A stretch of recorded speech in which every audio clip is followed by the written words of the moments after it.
सभी को बहुत बहुत नमस्कार। आज हम एक टॉपिक के साथ आपके सामने हैं, एसिड बेसेस एंड सॉल्ट्स, अम्ल, क्षार और लवण। आइए इस चैप्टर में हम जानने का प्रयास करते हैं, अम्ल क्या होते हैं, क्षार क्या होते हैं और लवण क्या होते हैं और इनके भौतिक और रासायनिक गुणधर्म क्या होते हैं। In this chapter we are going to learn about acids, bases and salts, what the acids, bases and salts are, and what are their chemical and physical properties. Let's start. Now, acids. The general characteristics of acids are they show in taste. खट्टापन महसूस होता है अगर आप उन्हें अपनी जीवा पर रखें, अपनी जीभ पर रखें, if you place it on your tongue, they show in taste. खट्टापन आपको लगेगा। They produce achions, H ion produce करते हैं, टर्न ब्लू लिटमस रेड और ब्लू लिटमस को रेड लिटमस में कन्वर्ट करते हैं। Acids, metal salt, hydrogen gas, ये कंडक्ट इलेक्ट्रिसिटी, ये सभी इलेक्ट्रिसिटी इनमें कंडक्ट हो जाती हैं। And they are corrosive in nature. Corrosive का मतलब ये होता है कि अगर हम इसे किसी मेटल सरफेस के ऊपर, किसी धातु की सतह पर इसको डाल दें तो वो धातु की सतह कुछ कट जाती है। इस क्रिया को हम कोरोजन कहते हैं। तो ये कोरोजिव नेचर के होते हैं। एसिड रेन कभी कभी हो जाती है, खास करके समुद्र तटीय इलाकों में जो एसिड रेन होती है, उस एसिड रेन की वजह से कोरोजन बहुत सारा मेटल्स पर कॉज होता है। ये आप देख सकते हैं, अगर किसी आप अम्ल को ले लीजिए और किसी धातु की सतह पर डाल दीजिए और आप उसे 1-2 दिन या 3 दिन बाद आप देखें उसे, तो आपको लगेगा कि उसकी सतह ऊपर से कट गई है। इसी प्रक्रिया को हम कोरोजन कहते हैं। इनका जो pH मान होता है वो 7 से कम होता है। They have the pH value less than 7। No examples of acid, हम उदाहरणों की बात करेंगे। आपकी रोज की जिंदगी में आप बहुत सारे एसिड्स को देखते हैं, आइए उन पर बात करते हैं। विनेगर, सिरका, जो हमारे घरों में प्रयोग किया जाता है। इसी प्रकार लेमन जूस, लेमन जूस का मतलब हमारा नींबू का रस, ऑरेंज जूस, संतरे का जूस, कर्ड, दही यानी इमली, आंवला, ब्लैक टी, ये सब एसिडिक कैरेक्टर के होते हैं और हमारी दैनिक जीवन में हमें देखने को भी मिल जाते हैं। अबाउट एसिड्स, एसिड्स के बारे में हम बात करते हैं। कर्ड, दही हम अपने खाने में प्रयोग करते हैं।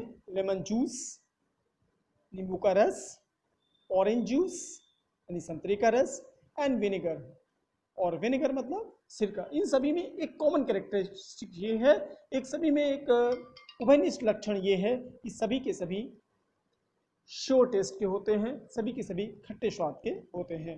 दीज सब्सटेंसेस टेस्ट श्योर, ये सभी खट्टे इसलिए होते हैं बिकॉज दे कंटेन एसिड्स, क्योंकि इन सभी में एसिड्स होते हैं। The chemical nature of such substance is acidic, और इनके जो रासायनिक गुणधर्म होते हैं वो सभी के सभी एसिडिक होते हैं। एसिडिक का अर्थ होता है अम्लीय प्रकृति के होते हैं। The word acid comes from the Latin word, और ये जो एसिड वर्ड है ये लैटिन भाषा के शब्द एकरी से लिया गया है, जिसका अर्थ होता है खट्टापन।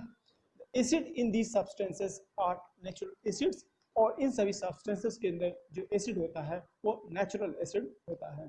The name of the acids, और कहाँ कहाँ पाए जाते हैं हम उन पर बात करेंगे। चलिए बात करते हैं।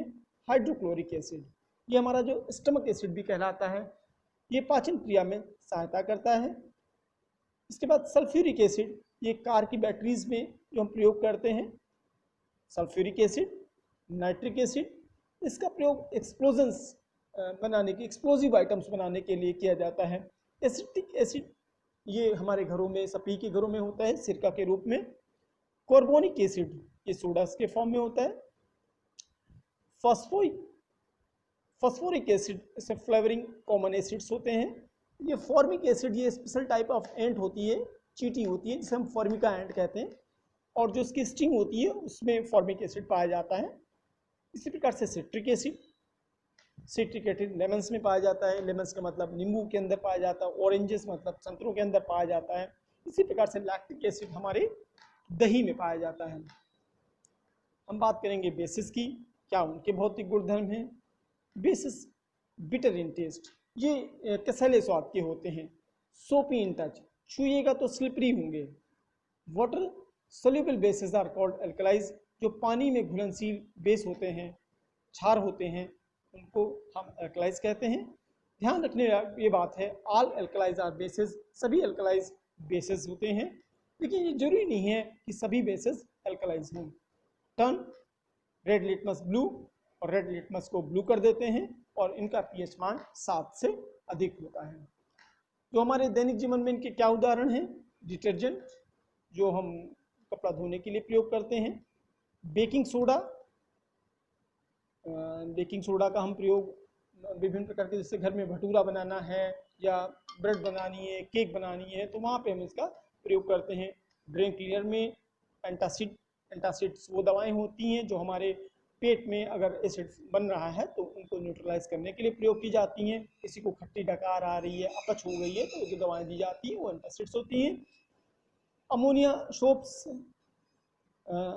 और लाइम वाटर मतलब चूने का पानी, और मिल्क ऑफ मैग्नीशिया, ये सभी चीज़ें हमारे लाइफ में हमको देखने को मिल जाती हैं, और ये सभी क्षारों के उदाहरण हैं। About bases, baking soda taste sour, baking soda तो क्या खट्टा लगता है आपको? व्हाट इज इट्स टेस्ट, क्या है इसका टेस्ट क्या है? Since it does not taste sour, ये तो खट्टा नहीं होता है। It means that it has no acid in it, इसका मतलब इसके अंदर कोई एसिड नहीं है। It is bitter in taste, अगर आप उसको जबान पे रखेंगे तो वो आपको कसैला लगेगा, वो आपको कड़वा लगेगा। If you rub the solution between the fingers, उसको उंगली पर लीजिए, थोड़ा पानी लगा के रगड़िए, और आपको लगेगा जैसे साबुन स्लिप करता है, ऐसे उंगलियां स्लिप करेंगी, ये सोपी टच होता है। और known as bases, the nature of सफ substances is a to be basic, ये सभी जो है ये कैरेक्टरिस्टिक्स किसकी हैं? बेसिक कैरेक्टरिस्टिक्स हैं, ये सब क्षारीय प्रकृतियां हैं। Name of basis and found in, तो हमारे दैनिक जीवन में हमें बेस कहाँ कहाँ पे देखने को मिलती हैं और कौन कौन से बेस होते हैं, आइए उन पर बात करते हैं। सोडियम हाइड्रोक्साइड, ये सोप्स में पाया जाता है और ड्रेन क्लीनर में पाया जाता है। इसके मैग्नीशियम हाइड्रोक्साइड, ये एंटासिड के रूप में प्रयोग होता है। एल्यूमिनियम हाइड्रोक्साइड, ये भी एंटासिड के रूप में और डिओड्रेंट्स के रूप में, जो पसीना से बदबू उसको मिटाने के काम में आता है। कैल्शियम हाइड्रोक्साइड, ये लाइम वाटर चूने के पानी के रूप में। अमोनियम हाइड्रोक्साइड, ये विंडो क्लीनर्स के रूप में। Magnesium hydroxide, milk of magnesia के रूप में। अमोनियम हाइड्रोक्साइड, ये कॉमन अमोनिया के रूप में प्रयोग किया जाता है। वीक वर्सेस स्ट्रॉन्ग बेसिस, हम वीक और स्ट्रॉन्ग बेसिस पे आज बात करेंगे। वीक बेसिस भी होते हैं जिनकी क्षारीय प्रकृति कम या कमजोर होती है। Strong bases carbonate, sodium carbonate, ammonia, ये हमारे वीक बेसिस होते हैं। इसी प्रकार स्ट्रॉन्ग बेसिस पे बात करेंगे तो सोडियम हाइड्रोक्साइड, सोडियम फॉस्फोर, ये सोडियम हाइड्रोक्साइड जिसको आप जनरल भाषा में कास्टिक भी बोलते हैं, अगर आप इसको छोटा सा भी मात्रा अपनी उंगली पर लगा लेंगे तो बहुत ज़्यादा जलन महसूस होगी। तो ये सब उदाहरण हैं स्ट्रॉन्ग बेसिस की। हम बात करेंगे कुछ नेचुरल इंडिकेटर्स की, कैसे पता लगाएंगे कि इस वस्तु की प्रकृति क्षारीय है या अम्लीय है, whether it is acidic in character और बेसिक इन कैरेक्टर। तो वो जो चीज़ें इस्तेमाल की जाती हैं पता लगाने के लिए, उनको हम इंडिकेटर्स कहते हैं। और जो हमारे पास नेचुरल इंडिकेटर हैं और सबसे बढ़िया इंडिकेटर हैं, उसको हम कहते हैं हमारा litmus. Most commonly use indicator is litmus. It is extracted from lichens, ये लाइकेन से निकाला जाता है। इट हैज ए मॉविंग, इसका मतलब ये पर्पल कलर, पर्पल जिस प्रकार का मयूर का कलर होता है उस तरह का कलर इन डिस्टिल वाटर, अगर डिस्टिल वाटर में डाला जाए तो उस तरह का कलर देता है। When added to an acidic solution, जब इसे हम एसिडिक सोल्यूशन में जोड़ते हैं, अम्लीय किसी सोल्यूशन के अंदर डालते हैं, इट टर्न्स रेड, ये रेड हो जाता है। And when added to the basic solution, और जब इसे हम बेसिक सोल्यूशन के अंदर डालते हैं, इट टर्न्स ब्लू, ये ब्लू कलर का हो जाता है। It will be in the form of solution और in the form of the strips of paper. ये तो आपको अपनी लेबोरेटरी के अंदर या तो आपको लिक्विड के फॉर्म में मिलेगा, सोल्यूशन के फॉर्म में मिलेगा, या तो फिर आपको इसकी पेपर की पट्टियां बना दी जाती हैं, उस फॉर्म में आपको मिलेगा, जिसे हम लिटमस पेपर के नाम से जानते हैं और सबसे बढ़िया इंडिकेटर के रूप में ये जाना जाता है। एग्जाम्पल्स ऑफ इंडिकेटर, हम अब इंडिकेटर के कुछ उदाहरणों के बारे में जानने की कोशिश करते हैं। That is the litmus paper. Litmus paper, ये पेपर और सोल्यूशन मैंने बताया आपको दो रूपों में मिल सकता है, आपकी लेबोरेटरी के अंदर सोल्यूशन के फॉर्म में भी मिल सकता है और पेपर के फॉर्म में भी आपको मिल सकता है। टर्मरिक, घरों में जो हल्दी हम खाने के लिए प्रयोग करते हैं, ये एक बहुत ही अच्छा इंडिकेटर है। अगर हम बेसिक कैरेक्टर की चीज़ों को हल्दी के साथ मिक्स करेंगे या हल्दी उस पर प्रयोग करेंगे तो आप देखेंगे वो अपना कलर चेंज कर देता है। इसके अलावा चाइना रोज और फिनोक्थिलीन भी बहुत अच्छे इंडिकेटर्स जो हमारे एसिटिक और बेसिक कैरेक्टरिस्टिक्स को पता लगाने के लिए प्रयोग किए जा सकते हैं।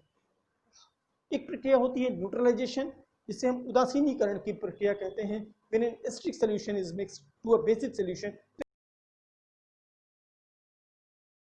रिएक्ट करे, both the solution neutralize the effect of each other, दोनों solution एक दूसरे के इफेक्ट को न्यूट्रलाइज कर देंगे, उदासीन कर देंगे। यानी एक अम्लीय प्रकृति की वस्तु जब क्षारीय प्रकृति की वस्तु के साथ मिलती है तो एक दूसरे को उदासीन करती है। The reaction between an acid and a base is known as neutralization. जो रिएक्शन एसिड और बेस के साथ होता है आपस में, उसे हम न्यूट्रलाइजेशन का प्रोसेस कहते हैं। Salt and water are produced in this process. Salt और वाटर इस प्रोसेस में प्रोड्यूस होते हैं। With the evolution of heat और हीट इवॉल्व होती है, हीट बाहर निकलती है। यानी जब एक एसिड को बेस से रिएक्ट करेंगे तो सॉल्ट बनेगा और वाटर बनेगा। यानी अगर आप प्रयोगशाला में काम कर रहे हैं और कोई अम्ल आपके ऊपर गलती से या दुर्घटनावश गिर जाता है तो उस समय हमें तुरंत एक माइल्ड एसिड और माइल्ड बेस मतलब एक कम शक्ति वाला एक बेस यानी क्षार प्रयोग करना चाहिए, जिससे हमारे अम्लीय प्रकृति को न्यूट्रलाइज किया जा सके। Thank you all of you for watching. We will meet in the next session. Till then, bye.